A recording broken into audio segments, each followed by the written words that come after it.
Nós estamos na Semana Mundial de Alergia, um período para alertar sobre os riscos e causas desse problema. E de acordo com dados da Associação Brasileira de Alergia e Imunologia, o Brasil tem 30% de sua população com algum tipo de alergia. Esses ites da vida nessa época do ano, eles ficam doidos, né? Veja só na reportagem. Basta mudança brusca no clima para as ites aparecerem. Sinusite, rinite, bronquite. Nesta época do ano, as doenças alérgicas costumam surgir com mais frequência. A Lena que o diga, todo ano precisa lidar com as crises. Começa com espirros, assim, uns 15, 20 espirros assim um atrás do outro, coça meus olhos, a garganta fica irritada, bem irritada dessa vez, irritou bastante. E a falta de ar, né? Isso eu tenho desde criança, então tenho que lidar com isso a minha vida toda.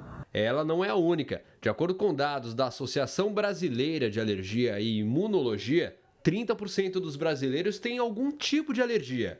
Destes, 20% são crianças.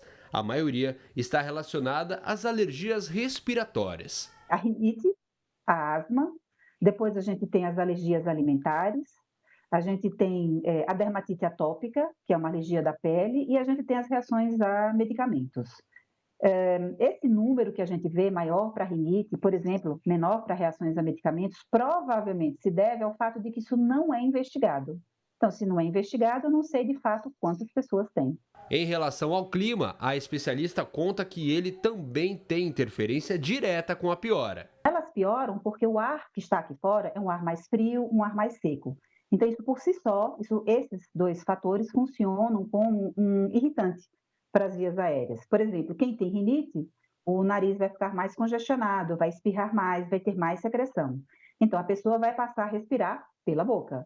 Na hora que eu respiro pela boca, esse ar que vai entrar, ele não vai ser filtrado, nem aquecido, nem umidificado. Então, ele vai servir também de irritante para as vias aéreas inferiores, ou seja, os pulmões. Mas as vias respiratórias não são as únicas a mostrarem problemas alérgicos no inverno. Os olhos e a pele também sofrem. As alergias oculares, que elas podem piorar nesse período também, justamente por conta do ar frio e seco, né? Que é muito importante manter o tratamento que já foi prescrito pelo oftalmologista e também associar, por exemplo, usar um colírio lubrificante desde que tenha sido autorizado pelo oftalmologista, que é para lubrificar os olhos, que eles ficam mais secos mesmo, e isso pode ser um fator irritativo e coçar o olho e piora ainda mais a vermelhidão e o lacrimejamento. Um outro é a dermatite atópica, que é a alergia da pele, que nessa época a pele fica mais seca ainda. A pessoa que tem dermatite atópica, a pele é super seca, e no inverno fica mais seca ainda. E piora por quê? Porque eu vou tomar um banho mais quente e mais demorado. Isso é um fator de pior. Então, a hidratação cutânea é muito importante e os cuidados que o médico tiver indicado. Apesar dos incômodos, algumas alergias podem evoluir e até causar a morte. A Pietra descobriu alergia a medicamentos já adulta e passou um sufoco por causa de um componente. A pediatra receitou o medicamento por conta da minha rinite e eu tive uma hipotermia como reação. A penicilina, eu tive a reação recentemente, estava muito doente, a médica passou a amoxicilina, que contém penicilina em sua fórmula, e como reação, a minha garganta começou a fechar e eu precisei ir ao hospital para ser medicada na veia. Bom, a primeira coisa é procurar o especialista e fazer a anamnese. A anamnese é a história clínica, como é, como não é, exatamente como você falou, fatores de piora, melhora, onde a pessoa mora, enfim.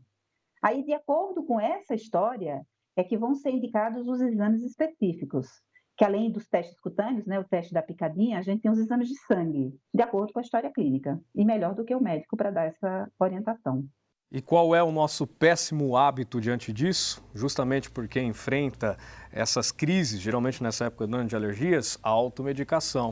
A gente não resolve o problema, acaba disfarçando os sintomas de forma paliativa, mas dependendo da situação pode até agravar o caso. Então a gente tem que fazer a consulta periódica ao alergista, no meu caso o otorrinolaringologista, que também eu preciso para evitar crises de rinite, sinusite, ainda mais eu que trabalho com comunicação. E hoje em dia a gente precisa de uma boa comunicação para qualquer área de trabalho. Então, faça a sua lição de casa, vamos nos prevenir, porque o inverno deve chegar com força nesse ano.